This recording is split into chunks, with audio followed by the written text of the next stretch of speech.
Bible ధ్యానంలో ఇప్పుడు సామెతలు 24వ అధ్యాయము చదువుకుందాము.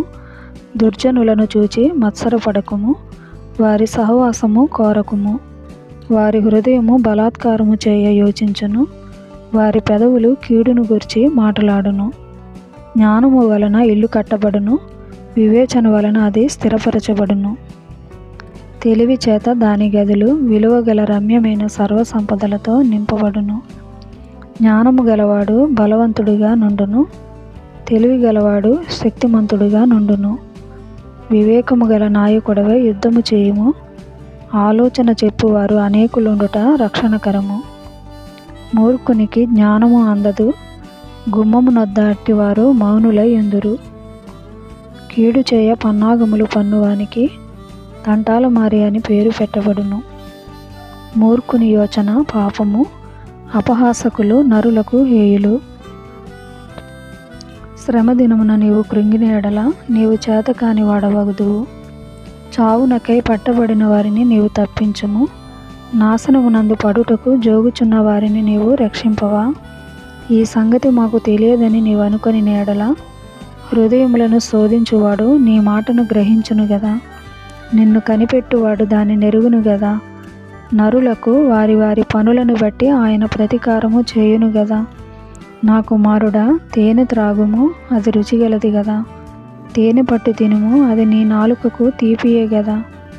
నీ ఆత్మకు జ్ఞానము అట్టిదని తెలుసుకొనుము, అది నీకు దొరికిన ఎడల ముందుకు నీకు మంచి గతి కలుగును. నీ ఆశ భంగము కానేరదు.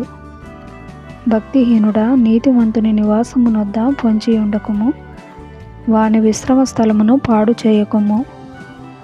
నీతిమంతుడు 7 మారులు పడినను తిరిగి లేచును, ఆపత్కాలమునందు భక్తిహీనులు కూలుదురు.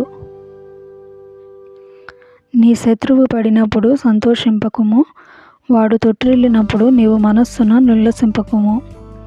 యెహోవా అది చూచి అసహ్యించుకొని వాని మీద నుండి తన కోపము త్రిప్పుకొనునేమో. దుర్మార్గులను చూచి నీవు వ్యసనపడకుము, భక్తిహీనుల ఎడల మత్సరపడకుము.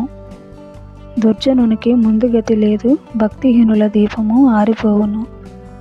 నా కుమారుడా, యెహోవాను గనపరచుము, రాజును గనపరచుము. అలాగు చేయని వారి జోలికి పోకుము.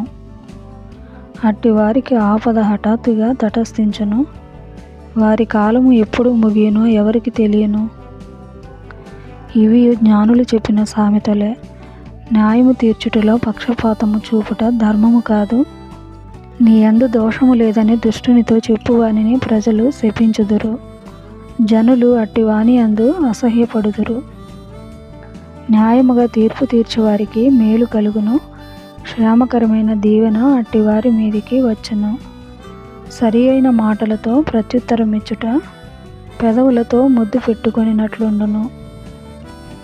బయట నీ పని చక్కబెట్టుకొనుము, ముందుగా పొలములో దాన్ని సిద్ధపరచుము, తరువాత ఇల్లు కట్టుకొనవచ్చును. నిర్నిమిత్తముగా నీ పొరుగువాని మీద సాక్ష్యము పలుకకుము. నీ పెదవులతో మోసపు మాటలు చెప్పవచ్చునా? వాడు నాకు చేసినట్లు వానికి చేసేదను, వాని క్రియ చొప్పున వానికి ప్రతిఫలం ఇచ్చేదను అనుకొనుకుము.